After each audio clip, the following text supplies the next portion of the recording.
From the Braille, the slow sun, it's all us. The sun, the central L jazz is all us. Let's get into the review.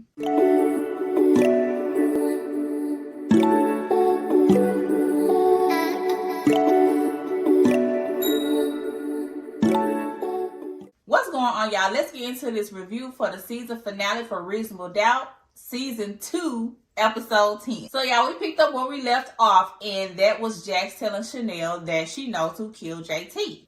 After that, we get a reenactment of Chanel and JT tussling, and we find out that it was one of the kids. And it was Natasha. So Chanel tells Natasha, you wasn't here. Go back to your dorm room. You have been at your dorm room the whole time. Natasha leaves and Chanel kind of starts to panic a little bit, but then it looks like she took a shower, tried to clean up a little bit, put her fingerprints on the murder weapon, and then she calls Jackson. There's this whole dramatic crying of she killed JT. And I get it, you know, she trying to cover up for her baby. And she ended up changing clothes. She moved the body and everything. And I was like, I don't know. I feel like it would have just been easier to just be honest and tell the truth. Her dad was about to kill me. And she just so happened to walk in the house and seen him about to kill me. And she tried to keep her dad from killing me. But you know, it's a show. We got to drum up the dramatic. But maybe it would have been a little bit more interesting if they would have just let the people know that this is actually what happened. They ended up trying to charge the daughter and all this, then the third. I feel like that would have been a little bit more dramatic. But, you know, who knows? I ain't no writer or nothing like that. I just feel like this episode was a little underwhelming for it to be the season finale. Us finding out what we kind of already figured out, that it was either one of the kids or one of the friends. Like, you know, you kind of seen it coming. You already knew or had a really good idea of which one of them it was, or at least had somebody totally, we would have been just shocked to know that that's the person that actually killed JT, like his mean ass mama or somebody. Let's keep going. So Jax and Cash takes this information to Lucy, and Lucy like, I don't care about none of that. We still going with what we was doing. I'm not changing them nothing. So Lucy didn't give AF that Natasha was actually the one that killed JT versus Chanel, and still wanted to prosecute Chanel for the murder. Now they're in court and they're giving their closing arguments. And both sides did well in their closing statements, but they still ended up finding Chanel guilty for involuntary manslaughter. Next thing you know, we got Jax and Cash sitting outside having them little smoky smoke. And Jax get a text from Lewis telling her that the baby is here. Jax goes to the hospital. Lewis is the only one that's able to go in there and see the baby. Jax stays back. Then the scene cuts to Jax confronting Lucy about the whole verdict situation and how Chanel was found guilty for involuntary manslaughter for killing JT. And she's, you know, calling her out saying like, listen, you are in the same situation that Chanel is in. How are you going to still prosecute her? Or not, or at least try to help her to get a lesser sentence when you are a woman that's basically in the same shoes that Chanel was in. Lucy like, listen, I ain't got nothing to do with that. I'm going to let the judge and the courts decide whatever sentence they want to give Chanel. That ain't got nothing to do with me. I did my job. I did what I was supposed to do. You would have did the same if you were in my shoes. Which is true, because last season, Jax basically, you know, was trying to defend the dude versus the girl with the red glasses. But, you know, she did a turnaround eventually, but it still took her a minute. Then Jax drives home. She gets home. She's sitting on the curb and she having her smoke again. Oh, like, y'all got my girl Jax stressed out. So stressed out that she's sitting up here having a cold conversation on the curb with the man that killed himself over her last season. Child, he basically telling her, don't be too hard on yourself. We all trying to figure our shit out. Just ask God for a little bit of grace. So Jax is sitting there contemplating on what she just heard the man say to her. And she's looking at the cigarettes. She opens her purse, gets them pack of Virginia Slims out of her purse, and go throw them in the trash. Good for you, Jax. She throws the cigarettes away, and the scene cuts to her going to the hospital to speak with Tony. She asks Tony, can she talk to her for a minute? And Jax lets Tony know, hey girl, I'm sorry I threatened you the other day. I just want to let you know that I'm here for you from here on out. If you need anything, I'm only one phone call away. Tony like, okay girl, we good. You want to see the baby? Next thing y'all, we get Lucy and her crazy ass ex-husband. And she is basically giving him an ultimatum of, we not getting back together. You gonna go back to Vegas. And me and my son gonna go back to the life we had before you showed up. He eventually sees that she is recording him and spasses out. Pushes her head down on the table. He's scaring the waitress and everybody in the store. The police come in, handcuffs him, takes him out. Lucy is in shambles. Hair is all over the place, but she's glad that she did what she did. And again, I didn't even know it was this bad between Lucy and her husband, especially to the point that it got like this in a public place, for one. And for her to still do what she did to Chanel, knowing the truth about Natasha killing JT. But anyway, let's keep going. In the meantime, we got Sally and Chris going wherever they going. And Sally stops, lets Chris know, hey, I need to tell you something. And Sally basically lets Chris know that Natasha was the one that actually killed JT. That this is a secret that she's been holding in for Chanel all this time. Of course, Chris gets in his feelings about Sally not telling him the truth about Natasha actually being the one that killed JT and not Chanel. And I'm kind of on the fence with it, because it's like, I can understand why my spouse wouldn't tell me a big secret like that. Like, don't tell me. If it's gonna make me an accomplice in any way, shape, or form, don't tell me. Keep that shit to yourself. So I personally wouldn't have been mad about it. That's a secret that you have to, hold in and live with. And, depending on what the secret is, the shit can kind of be overwhelming for somebody that don't know how to handle information like that. I can see why he mad, but I can also see how he could be overreacting as well. Chris just mad anyway. Sally suggests that they get therapy. Chris says that Lewis suggested that they get therapy as well. So I guess that's what they about to go do. In the meantime, the scene cuts to them back in court, and Chanel is about to receive her sentencing. The prosecutor side wants Chanel to get the maximum sentence, which was 11 years. And then we get the defense side. Jax gets up there and she speaks on behalf for Chanel to the judge. And she wants the judge to honestly set her free. So the judge ends up giving Chanel and her team their wish. She has to do no jail time, 5 years of probation, community service, and therapy. And I'm like, girl, how often does that happen? Like, for real, for real. And although I am glad for Chanel, I'm happy that she didn't do any jail time for something that she did not do. At the same time, it's like, how does she get guilty for involuntary manslaughter or voluntary manslaughter, whichever one it was, not do no jail time? And just because she's, a law-abiding citizen, she don't get in any trouble, she doesn't have a record, that she just gets off scot-free, and just gets 5 years of probation.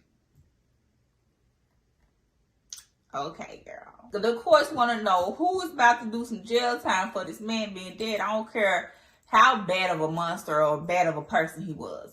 Who about to get this time behind these prison walls? But, this is a show, so let's keep going. And one thing I did want to say about Lucy, and she had just had a whole altercation with her ex, and she still wanted them to give her the maximum sentence, knowing that Chanel didn't actually do it. You see how them?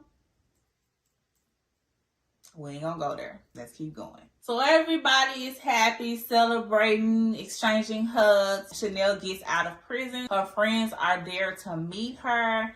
And the guy that she was cheating on JT with pulls up. He basically lets her know how much he's missed her and he can't wait to be with her. Presents her like a ring, shows her a ring in a box. And I guess that's something that's gonna, transpire later. Either way, they give each other a little smooch. We move on to Lewis in his office with his team celebrating the new project that was a success for them. Lewis gets a phone call from Tony and something is going on at the hospital. Lewis runs out to the hospital. While he's at the hospital, he calls Jax on the phone and lets her know that, dun, dun, dun, we lost the baby. What I tell y'all? What was that my last video or something like that, I said for the reason why they may want to, because it didn't make no sense to me why they even wanted to tell the kids once the baby got there. What made sense, again, in a weird world, because we know this is scripted TV, but what made sense would be to tell the kids now. That way the kids have time to process everything. Once the baby gets here, it doesn't shock or traumatize the kids, because they like, wait a minute, hold up, you got a what? And the baby is here in the house? What?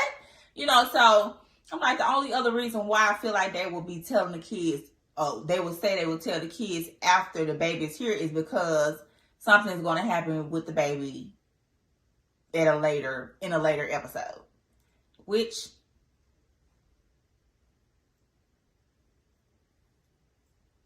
let's keep going. R.I.P. to little baby. Next thing, y'all, we get Chanel. She comes home. Her babies are happy to see her. You know, they exchange hugs and all of that good jazz. Then we get JT Mammy welcoming Chanel home. Let her know, no matter what you did, those still my grandbabies, but we still family. So Chanel told her ass, go kick rocks and don't bring your raggedy ass back in my house no more. See, now that would have been a good plot twist to this whole season, is if really the person that killed JT was Miss Mavis. But anyway, so next thing we get is Louis showing up at Tony's house with some flowers, and she's basically letting Louis know the things that she wants to plan for a little baby's funeral arrangement. And Louis, I really don't like calling men's names, but Louis weak is a motherfucker to me. I'm sorry. Louis is weak to me. I mean, I don't want to call the man weak, but it's like, own up to your shit, okay? He's basically telling Tony that I don't want to be involved in the funeral arrangements. Basically, he's telling her, I didn't want the baby in the first place, to be real with you. And this is kind of like a blessing in disguise for me. He tells Tony he doesn't want to be involved in the funeral arrangements. He won't be able to stand to see his son in a casket. And I'm looking at Louis like, what? And Tony is just as irritated, you know, as I am about this whole little scene, because she like, listen, I told you didn't have to be involved. You the one and Jax was pushing to be involved. You was the one that wanted to get the DNA test and make sure that you knew if this child was your child or not. The baby passed away. You don't want to be involved because you don't want to see him in a casket. Louis, grow the fuck up, okay? Are you serious right now? Out of all the things that you could have did or said to this lady in this moment, you gonna tell her you don't want to be involved in your son's funeral arrangements and planning, and that you basically not even gonna be there? Okay. That was effed up, Louis. That was a real effed up. Let's keep going. Next thing, y'all, we get Cash and Brandy sitting at the bar together having a drink. This was so random. Like, where did Miss Ma'am come from? She haven't been involved in this show the whole show. The only thing she's done was sit on the stand to help Chanel's side of the trial. I could see if, you know, she was involved in the show since the show been on, but this is just real random. But anyway, and the next thing we cut to Spencer, and I guess they're at the school and they're having like this show, and Spencer is on stage with a whole production team, a whole male dance crew in the background. He rapping, you know. I'm like,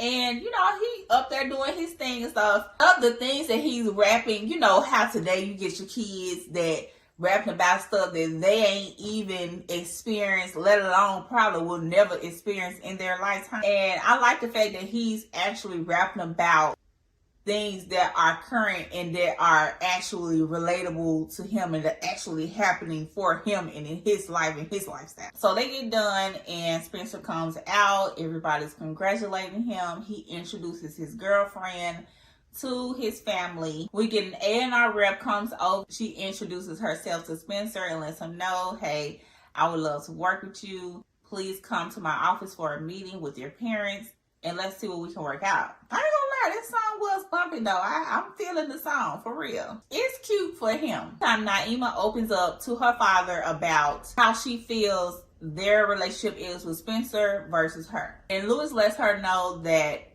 I didn't know you felt this way. I didn't know you even wanted to be around me anymore because you don't call me daddy anymore. You call me dad. And basically, how can I make this better? And we find out that Lucy actually is behind the judge giving Chanel a lesser sentence. Kudos to you, Lucy, for doing the right thing. We get Corey in the prison talking to Isabella, letting her know that she is free. How that happened, your guess is as good as mine. The scene cuts to them giving their farewells in the office to Cash, and I'm gonna be sad to see Cash go. I mean, is it me or did I think that Jax and Cash was gonna have a little, session on this season? Because baby, Jax was getting it in last season with everybody, so I just knew, I just knew she was gonna get it in one good time with Cash, but she didn't. We get a few snippets here and there of how everybody's life is going thus far. The last scene cuts to Jax, Louis, and their children sitting down at a table playing Uno. Louis gets up to answer the door, and a lady verifies that he is who he is, and she tells him, "You've been served." She takes a picture of him with her phone and walks off. And Louis is standing there going through the papers and finds out that Tony is suing him and Jax for Lil Baby's death, which is extremely strange to me because I'm like, how? Depending on what the cause is for why the child passed in the first place, what does that have to do with Louis and Jax? I mean, the only other thing that I can say that she will say is stress or the fact that Jax threatened her. But I don't feel like that this lawsuit is going to stick based off of stress unless she got some other information that we're not privy to that will allow her to be able to go through with this lawsuit in the first place. But that's it, y'all. That is all. This season finale was really underwhelming to me. I don't know. I was expecting a little bit more and it really didn't give too much. But anywho, y'all let me know what y'all thought about this episode in the comments. Make sure you like, comment, and subscribe to the channel, and I will see you all on the next video. Bye.